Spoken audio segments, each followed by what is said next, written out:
Штета е за економијата и државата доколку со вакви економски резултати и раст на бруто домашниот производ се организираат предвремени парламентарни избори поради нечии политички емоции, изјави премиерот Кристијан Мицкоски.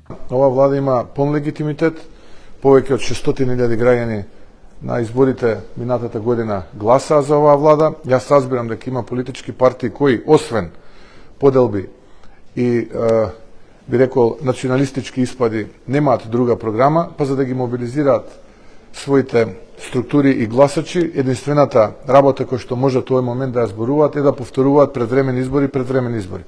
И ВМРО ДПМН убедливо ги победи со историски резултат во 2021 локалните избори, па беше во опозиција 3 години, дојдоа парламентарни избори, убедливо победи со историски резултат. Денеска сме влада, еве денеска излегува ревидиран 2024 БДП 3%, еден од најголемите во Европа.